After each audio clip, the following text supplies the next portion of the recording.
Je m'appelle Colombe Campana, j'ai 39 ans. Je vis à Paris depuis toujours, dans un appartement dans lequel je vis avec mon mari et mes 3 enfants. Je travaille dans la mode depuis presque 20 ans. Je suis à la fois consultante en freelance pour des marques et il y a quelques mois, j'ai créé une marque qui s'appelle Call It By Your Name, qui est une marque de bandanas américains qui sont brodés à la main à Paris. Ici, donc, on est en plein cœur de Saint-Germain-des-Prés, dans une petite rue qui est très calme. Je suis arrivée dans cet appartement l'année dernière.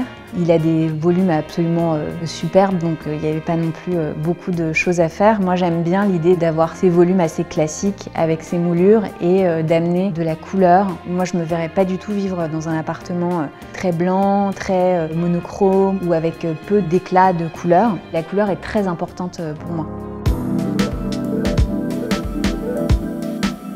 Donc ici, on est dans notre salon. On l'a décoré avec beaucoup de choses qu'on avait déjà et après pas mal de petits objets qu'on collecte avec le temps. Ces petits oiseaux, ces vases qui m'ont été donnés par une copine qui les fait, qui s'appelle Juliette et qui a une marque qui s'appelle Goju Céramique. J'ai des très jolies photos d'un photographe qui s'appelle Gilles Rigoulet qui ont été prises dans les années 80 à la piscine Molitor. Récemment, j'ai découvert sur Instagram un peintre qui s'appelle Idir Daven. On a acheté 3 tableaux, 2 qui sont ici dans notre salon, qui sont, je trouve, hyper jolis, qui amènent beaucoup de couleurs et beaucoup de gaieté, et un autre tableau qui est encore plus grand, qui est dans notre chambre.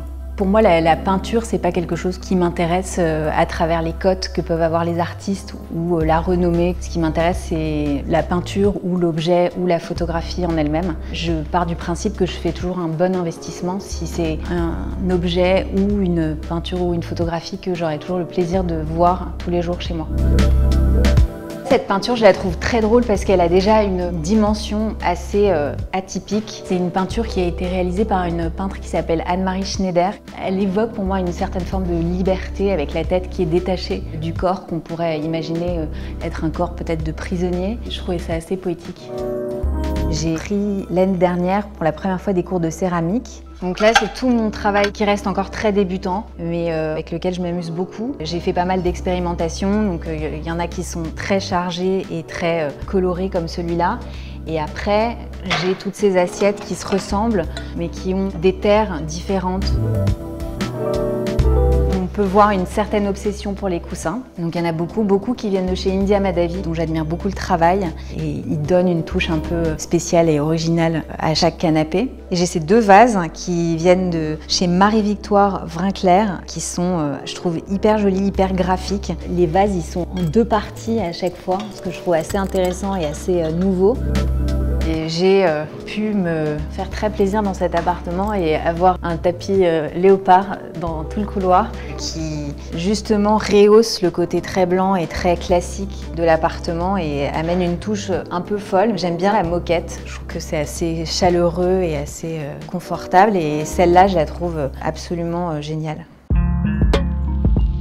J'ai toujours su que je voulais travailler dans la mode. J'ai toujours adoré le dessin depuis que je suis toute petite et j'ai découvert à l'âge de 12 ans que le métier de styliste existait. Donc je me suis intéressée à la mode un peu par le biais du dessin. Call It By Your Name, c'est un énorme hasard en fait. J'ai brodé à la main des bandanas pour mes enfants que j'ai fait encadrer comme des tableaux pour faire un peu de décoration dans leur chambre. Et il se trouve que toutes mes copines m'en ont demandé et que pendant le premier confinement, j'ai eu le temps de leur faire ce cadeau-là. Et il y a eu un espèce d'effet boule de neige autour de ces bandanas que je leur ai brodés, qu'elles ont elles-mêmes postés sur les réseaux sociaux.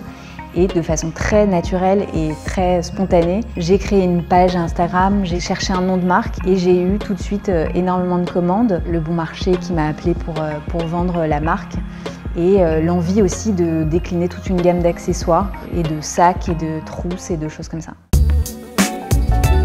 Là, on est dans la cuisine, dans laquelle on passe aussi beaucoup de temps, parce que j'adore cuisiner déjà et qu'on aime beaucoup se retrouver ici, soit avec mon mari et les enfants, soit avec des copains qu'on invite à dîner. L'idée, c'était d'en faire une cuisine salle à manger, en fait, que justement on puisse recevoir des gens, des copains, et que ça soit hyper chaleureux et que ça soit pas juste une cuisine. Donc, d'amener quelque chose de peut-être un peu plus chic qu'une cuisine classique, d'où le papier peint qu'on a ajouté, qui crée une espèce de forme de clash avec le reste du mobilier très clean, du plan de travail et du reste de la cuisine. On a la cheminée qui est un super élément aussi qui donne un côté très chaleureux, sur laquelle aussi on a posé beaucoup de bougies, de vases. J'ai 2 dessins que j'adore qui m'ont été offerts par ma belle-sœur de Lady Di, qu'elle a fait elle-même, parce que je suis une grande fan de Lady Di. Et on a ces 2 tableaux qui viennent d'un artiste anglais qui s'appelle David Shrigley, qui casse un peu avec le côté très classique du papier peint, qui amène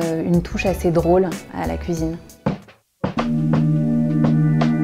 Cette chambre, en fait, on l'a décorée encore une fois avec beaucoup d'éléments de couleur qu'on a apportés. On a ce lit qu'on a fait recouvrir d'un tissu de chez Pierre Fray. J'ai acheté l'année dernière ce fauteuil de ma copine Laura Gonzalez, qui a un talent incroyable. Donc j'ai choisi ce tissu aussi très coloré et ce vert que je trouve assez beau et assez original. Derrière, on a l'origine du projet de Call It By Your Name, qui sont les 4 tableaux que j'avais brodés à la main pour chacun de mes enfants sur des bandanas anciens, qui étaient à la base destinés à leur chambre et qui ont finalement atterri chez moi et mon mari.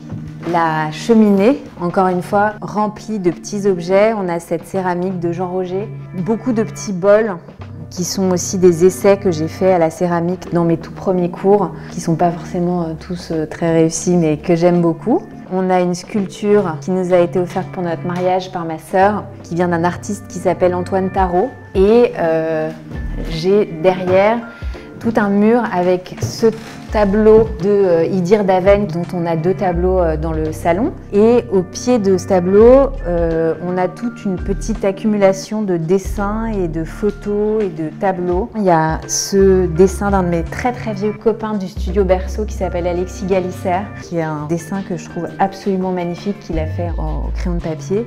Et on a aussi des photos. Ça, c'est une photo de moi réalisée par Thomas Lélu, que je trouve très drôle. Et j'ai aussi une photo d'une photographe qui s'appelle Faustine Cornette de Saint-Cyr. C'est des plages du débarquement qu'elle a brodé d'un message codé des radios, très poétique aussi. Ici, on est dans la chambre rose, qui est notre chambre d'amis et qui, à terme, sera la chambre de notre fille. On a décoré cette chambre, encore une fois, avec beaucoup de choses qu'on avait déjà. Ces 2 cartes que j'ai trouvées aux puces et qui sont, je crois, des anciennes affiches de publicité de compagnies aériennes. J'adore le dessin et les détails, qui ont aussi un aspect, je trouve, assez enfantin. Le lit est évidemment rempli à ras-bord de coussins parce que c'est, encore une fois, quelque chose que j'aime beaucoup. Et on a au bout du lit une petite banquette que j'ai achetée sur Etsy et qui vient d'un magasin turc qui est recouvert probablement d'un kilim, enfin d'un tapis turc. Et on a une toute petite bibliothèque dans laquelle on met plus des livres de déco, des livres de photographie, de mode. Et je me suis amusée à les classer par couleur. C'est encore une fois l'idée du côté coloré, un peu arc-en-ciel, qui est assez facile à faire.